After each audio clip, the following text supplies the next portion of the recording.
Well, the song that we're going to do is an original that I had written, which is very appropriate for today. It was, I had received this call from this father to do a birthday party many, many years ago for a girl with special needs.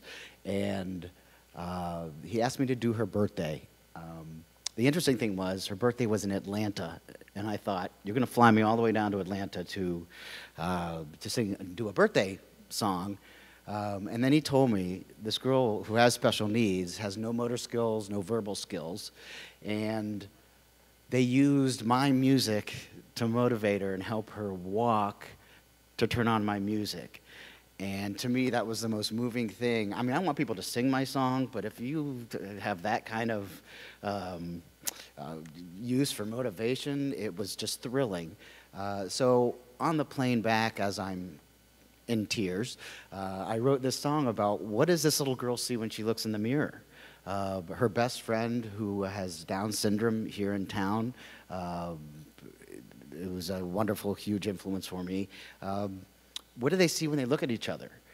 And when you look in the mirror, you see a reflection that is dictated by the outside. So other people are telling you what religion you are, what color, if you're in a wheelchair.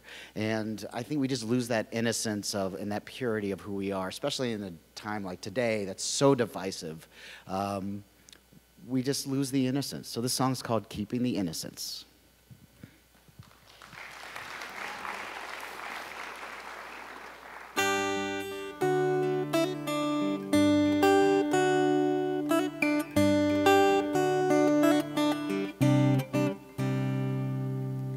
I had a dream, I kept the innocence.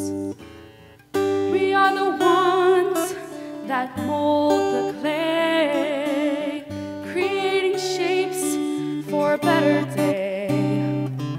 A circle surrounds us by people who judge our reflection by someone else's rule.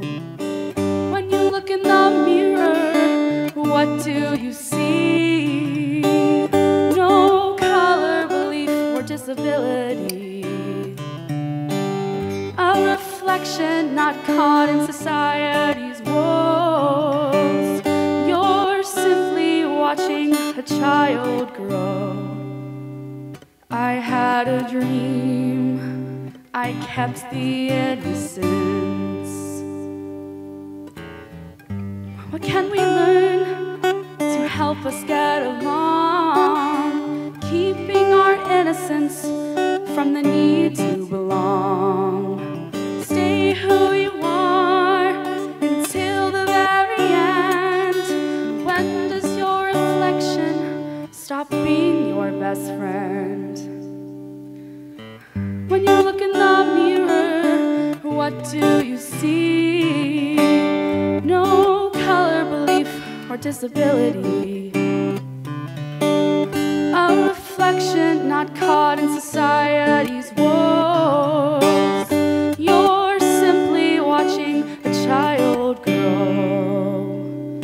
I had a dream, I kept the innocence. I had a dream, I kept the innocence. I had a dream.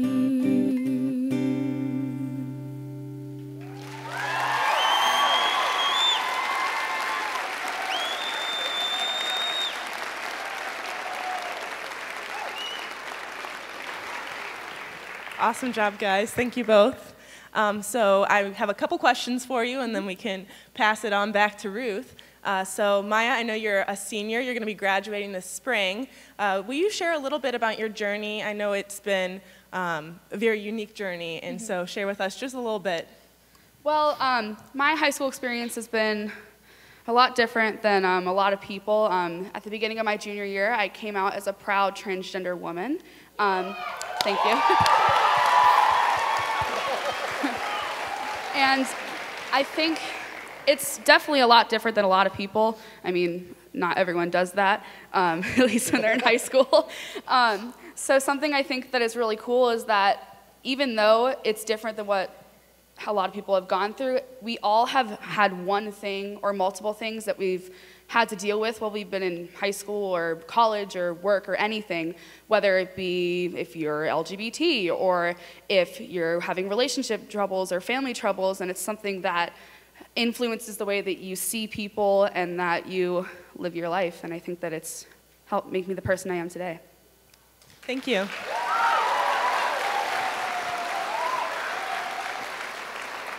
And so, Dad, I know you also went through a journey during this time. Is there anything you'd like to share with us about that? Yeah, I think what the most amazing thing about this journey is that it's not done by yourself. It takes a village. It takes a village to not only to start at home, where the acceptance, the understanding, the humor about it, but it goes outside that to your family, your circle of friends. It goes even further than that. We are fortunate enough to go to the greatest high school in Columbus, Ohio, Gahanna-Lincoln High School. And the reason being is that they were so open to it and so accepting of it that it made the transition that much easier, where you just look at Maya and you go, that's just Maya. And so it takes a whole village, and just you applauding today is that affirmation that makes it so real for us. So I thank you. Thank you. So I have one more question for you. Okay.